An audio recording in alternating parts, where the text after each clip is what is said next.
Tradies earning mega bucks, homelessness increasing. The pressure on the Perth property market is reaching extreme.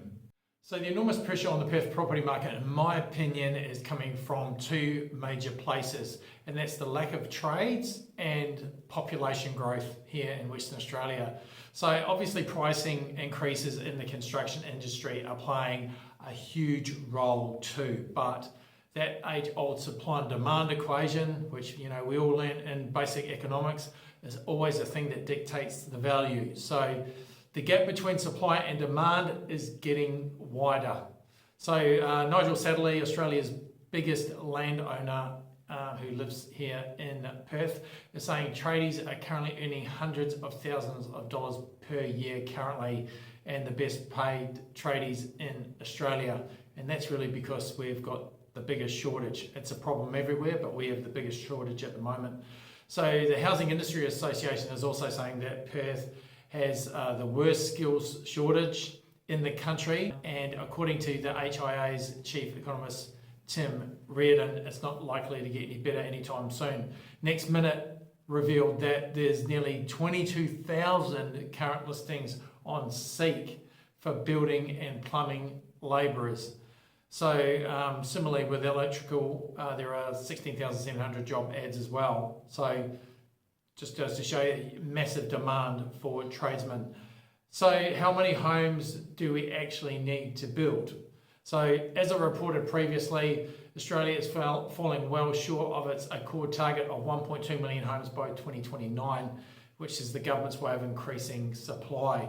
And to make that number, we would need to build about 240,000 homes per year across Australia at 20,000 a month. So Perth has the most acute shortage of trades, closely followed by Brisbane. So the impacts of these shortages are pretty apparent, and probably you mostly feel it on a day-to-day basis in different ways. Soaring property prices and rents, growing social housing wait lists, which has increased by over a third in the last 5 years, which is pretty concerning, and an increase in homelessness, unfortunately. So many commentators are suggesting that the housing crisis will continue for the short to medium term unless there's a significant and rapid increase in housing supply. So I tend to think that there will be no solution anytime soon, as we've never built the kind of housing that we're required to build in that amount of time. So apprentice completions, just to add to these kind of issues, have dropped 38% over the last 10 years. So apprentices are not completing their I think it's a 4 or 5 year training. I would think that the only way around this is to bring in more skilled workers from overseas to fill the void. Young people are not taking up trades, and others are being lost to mining. So projections indicate that Australia will need 30,000 additional electricians by 2030 and close to 3 times that number by 2050. So these are mind-boggling numbers.